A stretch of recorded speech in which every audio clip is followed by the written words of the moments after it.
The official prequel to the Napoleonic Wars. Britain, France, Prussia, Austria, Russia, and eventually even Portugal and Spain. This is the 7 Years' War. The Battle of Prague. After defeating Saxony, the Prussians advance on Bohemia against the Austrians, but Austrian reinforcements have arrived. Now this is a proper musket battle, wow! The Prussian cavalry charge has arrived in enemy territory. Over here we've actually got a cavalry duel, if you can call it that, and both the Prussian line formations as well as the Austrian line formations are going all in. Now these Austrian reinforcements are beginning to move up on the sides, and the Prussians are very quickly finding themselves pinned down and in a corner. They've only got 2 operational cannons left here, but they are moving. That is a very bold attack right there. One of the cannons has gone down. We've got 1 cannon remaining, and a lot of the Austrians defending Prague have already gone down. But the question is, do the Prussians have enough men to take them all? Especially considering the Austrians have got reinforcements. Some of the Prussians are approaching the city. They're just going to be met by even more defenders. Now, both the Prussians and the Austrians appear to be running out of steam, but there are only a handful of Prussians left. Here they come! This is, we're about to get a bayonet stab here. We're about to get some bayonets. Come on, boys, get in there. Ah, come on. They're so close. Somebody please just stick a bayonet in. Oh, go on, son. Yes, there we go. But this is the last unit. This might well be the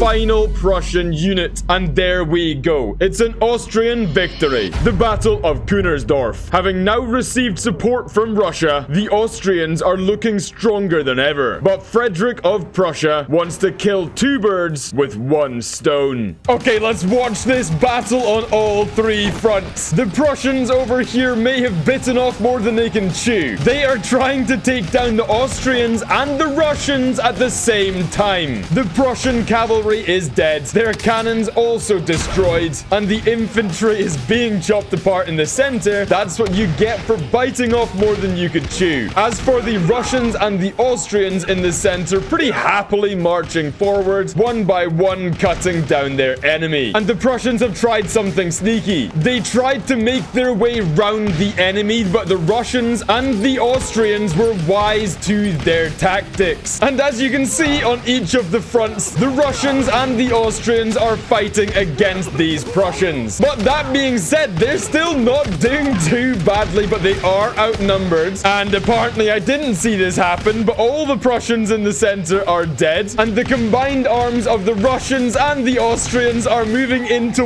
wipe out those few units. Look at these guys moving on, and the battle comes to an end. The Russians and the Austrians win that battle. The Siege of Masulipatam. French and British forces make a move for Indian supremacy. British forces surround the French with plans to storm the town. They're storming the town on 2 separate fronts, and let's see the cavalry go in. Wow, it actually managed to make it in. I'm shocked. That never normally happens, and it's dead. Now, the French defenders are in the center of the city here on both sides. They are caught between a rock and a hard place. And look how many have already gone down, and the redcoats piling round the corner to push the French out of India one last time. On this side, only a handful of French soldiers left here. But if we take a quick look at what's behind them, something tells me they're not going to be there for very long. Although, maybe I'm wrong, because this guy's still there. There we go. And now the redcoats that were victorious on this side need to make their way through into the center and meet up with the other redcoats from either side of the assault, because there's more French back here. That's right. This town is not going down without a fight. The French will be putting up a resistance, but with only a handful of men and 1 cannon in the back line against what seems to be a swarm of redcoats, I don't fancy their chances. What a stab from that guy. He's got balls. Through the center of the map they go, and they are going to be fighting the final few units. Come on. No, the cannon's gone down, and the redcoats are moving in on what I believe to be the final French unit. Oh, somebody else is alive, because the redcoats are still moving. Ah, yes. Oh, he's back on his feet. Actually, he's back on his feet. Can he? Oh my god. If this isn't... No. Why was I gonna say, is this gonna be a clutch play? Look how many there are. that was a British victory.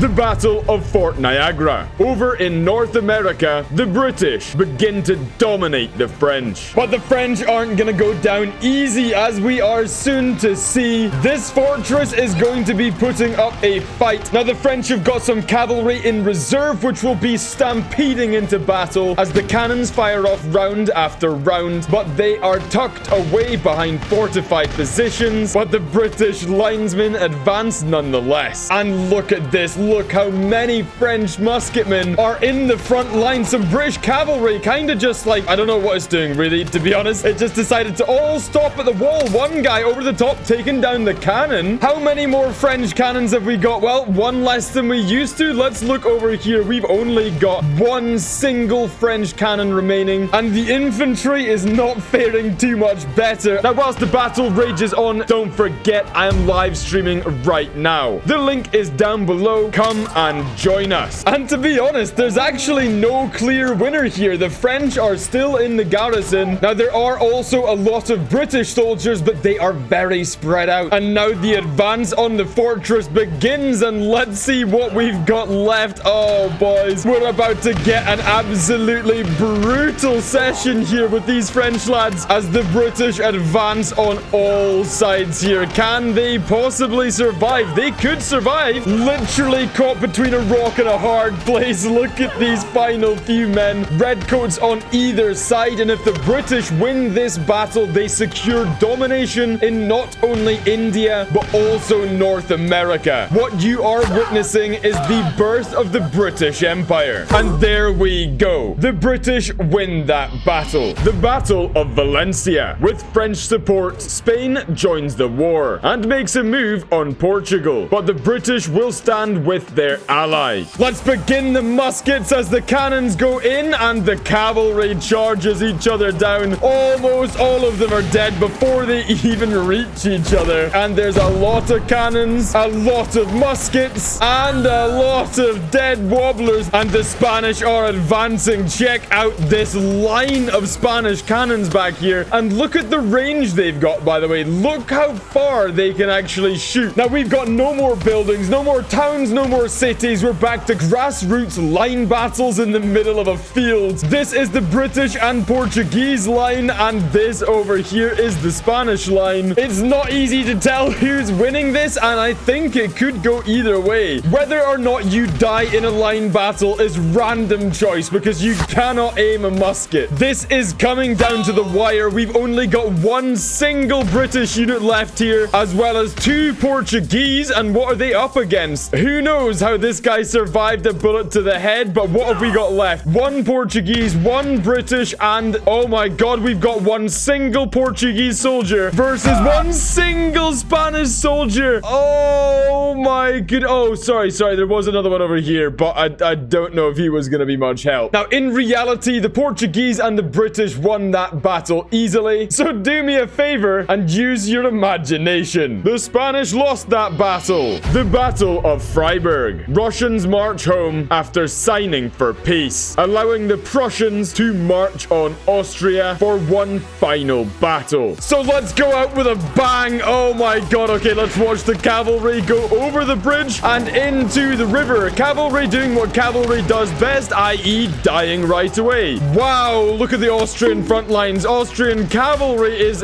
it down? I can't tell what has happened to that. Okay then, and the cannons though. Cannons getting chopped down. They've got a couple more cannons back here and a whole bunch more line infantry, but the Prussians are moving up. The Prussians have got two cannons remaining. That dude is actually riding his cannon. Let's see, can they cross the bridge? Can they take down the Austrians? Or was the 7 Years' War all for nothing? One Austrian cannon remains. Let's see, and there's a good shot actually. He goes down though. Austrians also just down to their infantry as the Prussians begin to charge the bridge. Can they take it? Look how many bodies are here. I would say they're just about even in terms of overall units, but the Prussians have got a much worse position here. The Austrians are not nearly as clumped up, although don't do it. We've got a slow-mo matrix shot. Oh, missed, but who is going to... Oh, he's dead anyway. This is coming down to the final few units. Prussians desperately trying to get over the bridge, but I'll tell you what, This is a close battle, man. What have we got here? We've got, what, 5 or 6? What's happened there? Oh my god, they've only gone and done it. Ripperoni. The Prussians win that battle. Now, don't forget to join my Discord. And remember, I am live right now. The links are down below. Go and click them. And also, subscribe.